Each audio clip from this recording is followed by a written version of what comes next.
por ejemplo, para un jardín de rocalla, ten en cuenta que siempre que se deje hueco la tierra, por ahí van a salir mala hierba. Entonces es una planta interesante para trabajarla unas con otras y evitar el problema de mala hierba, ¿vale? Después tenemos un lotus, especie que es muy interesante, es efecto colgante, se reproduce muy bien, está prácticamente digamos en las bordes de jardineras de piso, incluso en terrazas. Es una planta bastante interesante porque hace un efecto de cuelgue muy bonito, ¿vale? Tiene esa floración naranja amarillenta, siempre los colores vivos, siempre hemos comentado en el Mediterráneo, los artotis que tenemos a la espalda, amarillos y naranjas funcionan bastante bien en sitios muy soleados, como es el caso de nuestro municipio de Torremolinos, ¿no? Entonces el lotus, una planta que hace poco no conocíamos en Torremolinos y que se está utilizando mucho, ¿no? Por su efecto cubridor, ¿vale? No es una planta problemática en tema de plagas, hay que decirlo, que es una planta bastante interesante porque no se ve atacada por plagas y enfermedades como en el caso, por ejemplo, de la verbena, ¿no? Otra planta que está funcionando bastante bien en nuestro programa de flor es la Calibrachoa.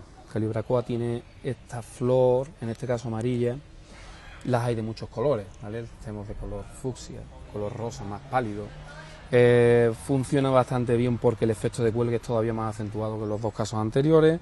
El único inconveniente es que el tema del pulgón lo caza casi al vuelo, entonces habrá que estar atento a tratamientos preventivos, insecticidas en este caso, ¿no? Es una planta frondosa, es decir, sería por ejemplo cultivarla aquí en producción en un macetero pequeño, por lo tanto a nivel de va a querer, ¿vale? Entonces es interesante en el borde, por ejemplo, de una jardinera también. Es decir, su uso es múltiple, ¿no? Una planta necesita humedad más que en el caso, por ejemplo, de la verbena y del lotus, ¿no? Es una planta que le gusta más la humedad que en los dos casos anteriores. Se soluciona con un riego por goteo bien instalado, ¿no?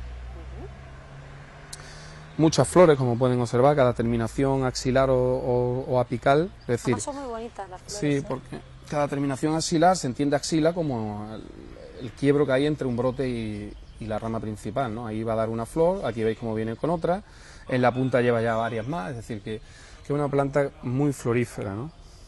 Es muy interesante la Calibrachoa y así nos lo dice porque también... Hay que decir que la cultiváis aquí en el propio Sí, la hacemos aquí, municipal, ¿no? Sí. Todo lo que estamos viendo hasta ahora está hecho en las instalaciones municipales, por supuesto, sí. Bueno, el siguiente paso yo diría que habría que comentar la siempre defendida planta aromática mediterránea, ¿vale? En este caso estoy aquí y ya me llega el olor, planta aromática mediterránea, con la ventaja que siempre tenemos desde el punto de vista del ecosistema. Estamos fomentando mucho lo nuestro, por lo tanto las condiciones de riego van a ser prácticamente las que tenga a nivel climático el propio entorno, ¿no? Entonces en este caso tenemos tomillo, ¿vale? Que sería esta de aquí, ya veis el efecto de cuelgue, ¿vale? Tenemos orégano, fijaros qué efecto tapizante, casi pegada al suelo, ¿sí? Y tenemos el romero postrado, ¿no? Es igual que el romero normal, pero con efecto de cuelgue, ¿vale? Y con esas pequeñas florecitas. Efectivamente, en este caso el romero sería la especie que aporte color por la flor, ¿no? Hay que decir que combinado, ¿no? La planta mediterránea siempre combinada con rocalla, pues funciona muy bien. Por ejemplo, pues adornando un rincón en talud, ¿vale? Como siempre hemos comentado en el tema del desnivel, ¿no? La rocalla aguantará el talud y la planta afianzará esa tierra, ¿no? Después podemos seguir con esta maravillosa planta, que es una agazania, y que tiene unos colores impresionantes, ¿eh? Hoja gris, siempre muy atractivo por el color de su hoja y una bella floración amarilla. También las podemos encontrar pues con hoja, en este caso verde oscura, ¿vale? Y floración anaranjada. Colores hay prácticamente blanco, rojo, pero quizás los más llamativos y los que más abunden sean el amarillo y el naranja, ¿vale? Es una planta que almohadilla muy bien, igualmente se puede utilizar como en jardín de rocalla, como macizo, simplemente un macizo de flor, ¿no? Hay muchas veces que se utiliza pues en la jardinería pública haciendo precisamente eso, ¿no? Buscando dibujos con color, ¿no? Y además se utiliza con bastante criterio esta planta aquí. ¿Son muy delicadas o son...? No, todo lo contrario. Bastante. La agazania, el grupo, como se puede observar, es un tipo de margarita, ya hemos visto que eso se llama familia de las compuestas, y todas las familias de las compuestas tienen muchísimas ventajas y se utilizan mucho en ciudades costeras como Torremolinos porque aguantan muy bien el viento salino, ¿vale? Entonces une a su belleza de flor pues unas condiciones bastante rústicas que la hacen que aquí funcionen extraordinariamente bien, ¿no? Y una de ellas es que aguanta el viento del levante, ¿vale? Aquí tenemos pues otra que es una planta crasa. Las crasas ya las denominábamos como aquella planta que tiene la hoja como encarnecida, ¿no? Gruesa, ¿vale? Eso significa una cosa, y es que es súper rústica. Tiene reservas de agua como para aguantar sin agua de riego un montón de tiempo, ¿vale? En este caso es la uña de gato tradicional, ¿vale? El Carpobrotus edulis. Y bueno, funciona muy bien en jardinería, en xerojardinería, ese término que sacaron los estadounidenses para hablar de los jardines que no necesitan aporte hídrico prácticamente, viven con el aporte hídrico que le da el clima, ¿no? Es una planta ideal para un jardín de rocalla, ¿vale?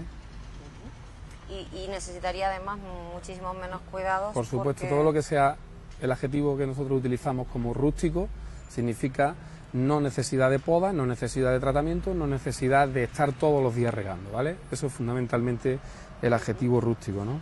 Y esta planta cumple perfectamente eso, ¿no? Hay una prima de ella, que es el diente de león, que tiene la hoja mucho más gruesa, que se ve incluso en los taludes de la carretera, ¿no? Como formación de tapiz y aguantando el terreno en este caso, ¿no? Es decir, una planta bastante interesante para jardines con falta de agua, ¿vale? Y después, por último, tenemos tres. Esta en el programa de Flores de Torremolinos también ocupa un lugar importante, que es la surfinia. Es un tipo de petunia colgante. Necesita a nivel de sustrato más humedad, caso anterior, ¿vale? Los casos anteriores. Una floración que parece terciopelo, ¿eh? Muy interesante. El tacto, como bien dice Rosa, es aterciopelado, ¿no? Es una planta, necesita humedad, pero es una planta frondosa, ¿vale? Si tiene humedad, gozamos de ella, además con una floración muy renovada. Está metiendo flores prácticamente toda la primavera y el verano, ¿vale? Y después, para jardines un poco más umbríos, tendremos el incienso. Nuestros telespectadores no pueden apreciar el olor tan intenso que da, pero podemos dar fe de ello, ¿no? Digo yo que sí, ¿eh? Que es el incienso tradicional, el Splectranthus madagascariensis, es, digamos, un poco familia, ¿vale? Son primas hermanas también. Sí, sí, no se parece mucho porque este es más peloso, el otro es una hoja brillante, carnosa, que sí requiere sombra. En este caso aguanta bien incluso un poco el sol, ¿no? Pero se utiliza bastante en jardinería donde no llega el sol por diferentes estratos que haya encima, etcétera, etcétera, ¿no? Entonces, estos tallos dan raíces con una facilidad impresionante en el momento que los esquejamos, los ponemos en contacto con la tierra. Estaríamos hablando del mismo caso que la verbena en principio, pero para zonas un poco de sombra. No tiene atractivo quizás por su flor, porque es pequeña, de color blanco. Es más atractiva por su hoja, que ya saben los televidentes también, que la hoja matizada es la que lleva ese borde marcado en blanco y el interior del limbo de la hoja es verde, ¿no? Y después otra planta que, aunque aguante el sol, también está destinada a jardinería de sombra, es la Tradescantia púrpura o Schecreasea purpurea, ¿no? Esta se está utilizando mucho últimamente, ¿no? Fijaros qué contraste, ¿no? Si pudiéramos hacer un macizo de un tipo y otro, ¿no? Es decir, se utiliza mucho por el color, evidentemente, de sus tallos y hojas, que son morados muy acentuados, y el color rosa de su floración, ¿no? Es una planta muy interesante para macizos tapizados debajo de la copa de algunos árboles, ¿no? La Tradescantia purpurea.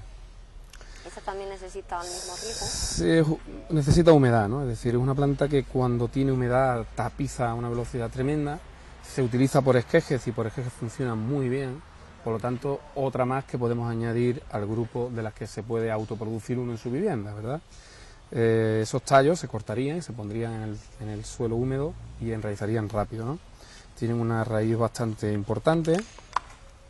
Fijaros cómo esto está prácticamente deseando de pillar tierra para explorar, ¿no? Es decir, y salir nueva planta, además, ¿no? Por lo tanto, fácil lo tiene la gente que lo quiera autorreproducir.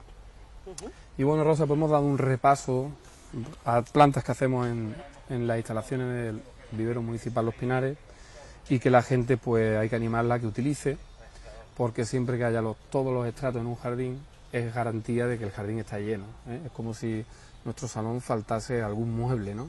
Si necesitamos cubrir todos los estratos, el estrato arbóreo hace su función, el estrato arbustivo hace la suya, y por supuesto el estrato tapizante no tiene por qué ser solo césped. Incluso nuestro jardín, si es abrupto, debemos de recurrir a este tipo de plantas, ¿vale?